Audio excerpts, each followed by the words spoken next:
International कृषीरत्न सन्मान सोहळा 2026 पिंपळगाव बसवंतला दिमाखात संपन्न.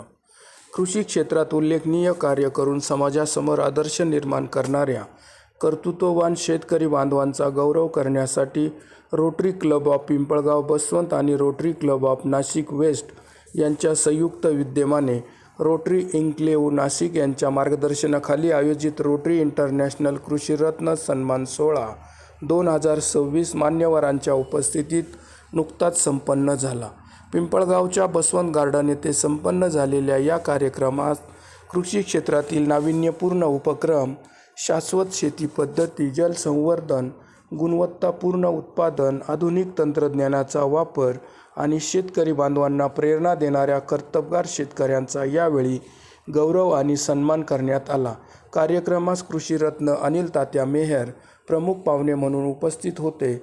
रमेश मेहर, गणेश निंबाळकर, रोटरी एन्क्लेव्ह नाशिकचे संजय कलंत्री, रोटरी क्लब पिंपळगाव बसवंतचे अध्यक्ष दत्ता निफाडे, रोटरी क्लब नाशिक वेस्टचे डॉक्टर नागेश डोलारे आदींसह किरण नेवे, सोनल शहा, वैष्णवी शर्मा, भावना ठक्कर, मंजू सरबंसी, सुनीता तिजोरे आदी उपस्थित होते. शेती क्षेत्रात उल्लेखनीय काम करणाऱ्या सुरेश मामा कळमकर, श्रीमती सुनीता अशोक निमसे, शरद अण्णा ढोकरे, श्रीमती सुनीता विश्वास कळमकर, बाळासाहेब गडाख, श्रीमती राजश्री रुपेश माळी, धनंजय सानप, आरती अरुण कुशारे, अधिक जयराम आथरे, कल्पना मोगल यांना कृषीरत्न सन्मान 2026 हा पुरस्कार प्रदान करून गौरवण्यात आले.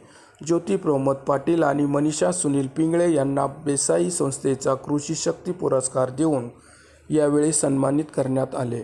सदर कार्यक्रमास राजेंद्र ब्रह्मेच्या, Ramnath Jagtap, doctor Vasant Dhikle, Sunil Maule, Kaka Mengane, advocate Vijay Deshmane, advocate Ranjit Chavan, advocate Suresh Chavan, P D. Niphade, Deepak More, Balasaheb Dokhale, doctor Arun Gachale, Abhijit More, Sunita Vaidya आदींसह परिसरातील शेतकरी बांधव आणि ग्रामस्थ मोठ्या संख्येने उपस्थित होते.